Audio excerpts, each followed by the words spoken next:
Ini adalah kisah mengenai dunia distopia, teman-teman. Jadi di dunia ini hanya mereka yang pintar saja yang akan mendapatkan kehidupan yang layak, kekayaan, status sosial yang tinggi. Sedangkan bagi mereka yang kurang pintar, sayangnya akan hidup dalam kemiskinan. Karena itulah para ibu berlomba-lomba mendidik anaknya untuk menjadi yang terbaik dalam pendidikan, dalam sekolahnya. Nah, kemudian para ibu di dunia ini hanya boleh bereproduksi menggunakan embrio yang ditanamkan oleh pemerintah.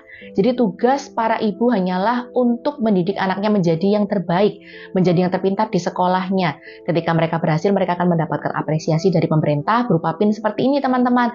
Ada satu ibu yang bernama Ibu Chuan ya. Ibu Chuan ini adalah tokoh terpandang karena dia berhasil mendidik anaknya menjadi yang terbaik dan terpintar. Anak laki-lakinya ini, tapi sayangnya meninggal. Kemudian ia memiliki anak yang kedua bernama Nova. Dan ia tetap berupaya untuk menjadi yang terbaik agar status sosialnya tidak jatuh ya, teman-teman. Pada saat itu sedang marak kasus kelainan tidur yang ditemukan pada murid-murid sekolah. Jadi para ibu akan mengirimkan anak-anaknya ke rumah sakit yang dikelola oleh pemerintah dalam program khusus. Nah, ketika mereka ditemukan sebagai siswa yang bermasalah, mereka akan dibunuh, teman-teman. Jadi ada peneliti ini yang curiga. Siapa tahu ini adalah memang kedok dari para ibu yang khawatir akan nilai-nilai anaknya yang merosot. Dan mereka memang takut kan ya, kehilangan kekayaan, kehilangan status sosial. Jadi mereka mengirimkan aja anaknya ke program khusus ini dengan harapan mereka tetap dapat mempertahankan status sosialnya. Karena bukan mereka yang salah, karena ini memang salah dari embrionya itu tadi, embrionya gagal. Jadi sehebat apapun sang ibu berusaha untuk mendidik anaknya, tetap aja nggak bisa karena kan toh embrionya yang gagal. Nah, karena peneliti ini tadi mengemukakan teori seperti itu, dia dituduh sebagai pemberontak. Sementara itu, Ibu Chuan dan anaknya Nova sedang berjalan pulang selesai acara penghargaan. Dalam perjalanan pulang, mereka melihat anak-anak yang nilainya buruk akan dikirim ke program khusus. Tiba-tiba muncullah pemberontak yang mengatakan bahwa sebenarnya program khusus itu hanyalah kedok dari pemerintah. Bagi mereka yang dikirim ke sana otomatis akan dibunuh ya, jadi muncullah kekacauan. Setelah kekacauan selesai, ternyata selendang dari Ibu Chuan ini jatuh, jadi dicuci oleh si Nova di kamar mandi. Pada saat itu, ada pemberontak yang mendekati si Nova dan mengatakan bahwa sebenarnya sang ibu itu memiliki rahasia yang kelam dan ia memberikan kunci peninggalan almarhum dari kakak Nova. Nova menjadi bingung dan galau ya.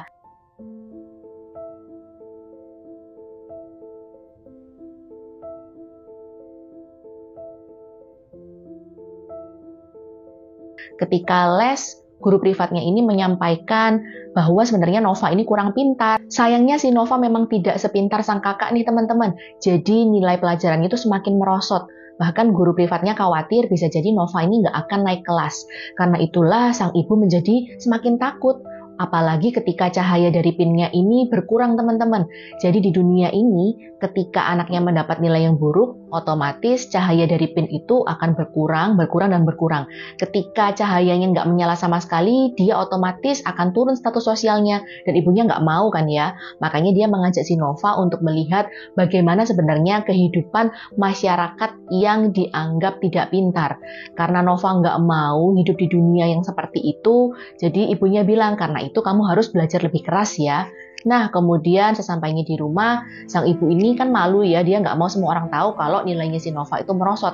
Jadi dia mau ninggalin pinnya di rumah aja. Tapi ternyata nggak bisa, pinnya tetap harus dipakai oleh sang ibu karena itu menunjukkan tanggung jawab dan tugas dari seorang ibu ya. Saat di supermarket, Ibu Chuan ini nggak sengaja ketemu sama sesama ibu yang lain.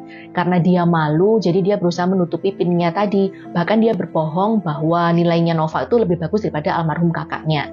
Dan ketika dia berjalan pulang, dia melihat kejadian yang sangat menyeramkan bagi dia, yaitu ada ibu lain yang dipindahkan secara paksa oleh pemerintah karena nilai anaknya itu buruk, nilainya merosot. Dia khawatir itu akan terjadi sama dia. Dia nggak mau status sosialnya jadi turun kan ya. Apalagi ketika dia melihat kondisinya si Nova, memang nilainya semakin merosot. Bahkan cahaya dari pinnya itu juga semakin memudar teman-teman. Dia harus memikirkan cara yang lain nih supaya tetap bisa mempertahankan statusnya. Sementara itu si Nova saat di sekolah tiba-tiba berubah banget karakternya. Yang awalnya baik dan sopan berubah menjadi kurang ajar, menjadi nggak fokus, bahkan benar-benar bedalah karakternya. Sampai-sampai diajak ke dokter ya. Ketika ketemu sama dokternya bilang kemungkinan dia ini memiliki ADHD teman-teman dan itu kelainan. Keesokan harinya, si Nova ini sengaja memukul kaki gurunya ketika jadwal membersihkan sekolah ya. Sebenarnya dia bisa aja kan ya minta maaf dan kasusnya selesai. Tapi enggak, dia sengaja memancing amarah dari si guru ya, sampai-sampai gurunya mengejarnya. Nah, kemudian si Nova ini mengancam dia mau lompat dan bunuh diri aja katanya. Untungnya ada teman baiknya yang menyelamatkan dia. Saat di rumah, ternyata baru diketahui bahwa Ibu Cuan ini yang meminta Nova berpura-pura memiliki kelainan ADHD. Jadi dia berencana untuk mengirim si Nova ke program khusus teman-teman dengan harapan dianggap sebagai embrio yang gagal sehingga nanti dia nggak akan disalahin kalau Nova itu nilainya buruk dan dia tetap mempertahankan status sosialnya yang tinggi. Tapi Nova nggak tahu kalau dikirim ke program khusus itu berarti dia akan dibunuh teman-teman. Bahkan ibunya menyarankan ketika dia ulang tahun untuk merusak semua hadiah yang diberikan oleh teman-temannya supaya kelihatan nyata kelainannya. Si Nova nggak tega lah ya ngerusak hadiah ulang tahun dari teman-temannya itu, apalagi dari sohibnya. Nah, Ibu Cuan otomatis jadi semakin kesel kan ya, karena rencananya gagal.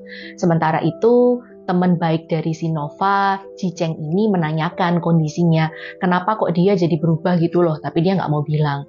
Nah, teman baiknya ini sebenarnya anak yang rajin, tapi serajin apapun usahanya, sayangnya nilainya ya standar-standar aja gitu. Makanya status sosialnya tetap rendah dan hidup dalam kemiskinan. Sampainya di rumah, si Nova minta maaf sama sang ibu karena nggak berhasil untuk menjalankan instruksi yang diperintahkan sama ibunya ya. Dia janji dia akan belajar lebih giat lagi aja supaya nilainya meningkat. Karena dia nggak mau ngikutin lagi apa yang disarankan ibunya untuk berpura-pura memiliki kelainan ADHD. Dan malam harinya si Nova akhirnya jujur bahwa sempat dia menerima kunci pemberian dari salah satu pemberontak ketika terjadi kekacauan itu ya. Ibunya marah tapi dia nggak mau bilang apa-apa. Ada rahasia di balik itu. Ternyata dulu itu adalah pemberian dari almarhum kakaknya Nova. Almarhum kakak laki-laki dari Nova dulunya adalah anak yang rajin dan pintar. Itulah sebabnya Ibu Cuan berhasil mendapatkan posisi yang tinggi di masyarakat.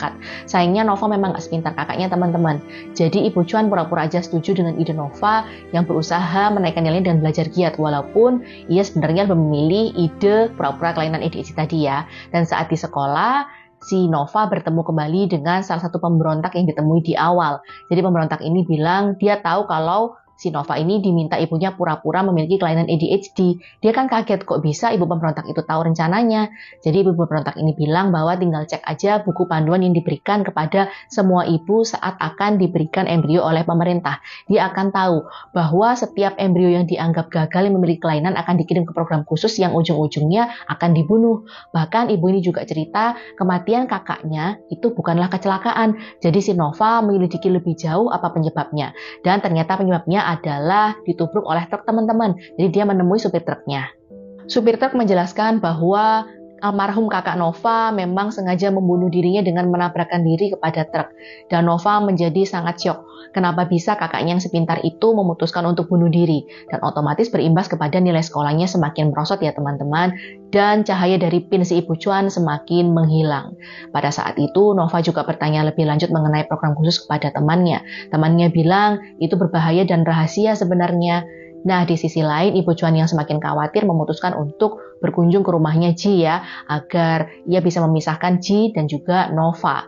Kemudian di sisi yang lain teman-teman, si Nova ini berhasil mendapatkan informasi mengenai buku panduan yang diberikan kepada semua ibu pada saat penanaman embrio. Dan dia sadar bahwa memang ibunya memiliki niatan yang buruk untuk melenyapkannya. Jadi dia berusaha kabur. Ia mendatangi rumahnya Ji tadi dan ia diajak oleh ibunya Ji menuju ke penampungan bagi anak-anak yang tersingkirkan tadi yang berhasil selamat dari program khusus teman-teman. Ia bertemu lagi dengan salah satu ibu pemberontak yang ia temui di awal. Tempat penampungan ini ternyata didirikan oleh ibu pemberontak yang sering menemui Nova. Sebenarnya tempat ini ibarat surga bagi Nova karena semua orang diterima dan dianggap sama sederajat ya teman-teman. Sayangnya Nova tetap merasa dia telah mengkhianati sang Ibu Cuan. Jadi dia memutuskan untuk pulang ke rumah. Ketika ia pulang ke rumah, Ibu Cuan ini menghiraukan bahwa sebenarnya Nova sempat kabur. Ia hanya diam dan meminta Nova untuk makan. Dan ketika Nova Nova bertanya apakah ibunya mencintainya, ibunya hanya diam saja. Ia hanya menyuruh Nova untuk segera makan malam. Selesai makan malam, Nova merasa pusing dan kemudian ia pingsan. Saat dia bangun, ia tersadar bahwa ternyata makan malamnya telah diberi obat tidur oleh sang ibu. Dan sayangnya saat di rumah sakit semua dokter menyatakan bahwa Nova adalah embrio yang gagal sehingga dia akan dibunuh.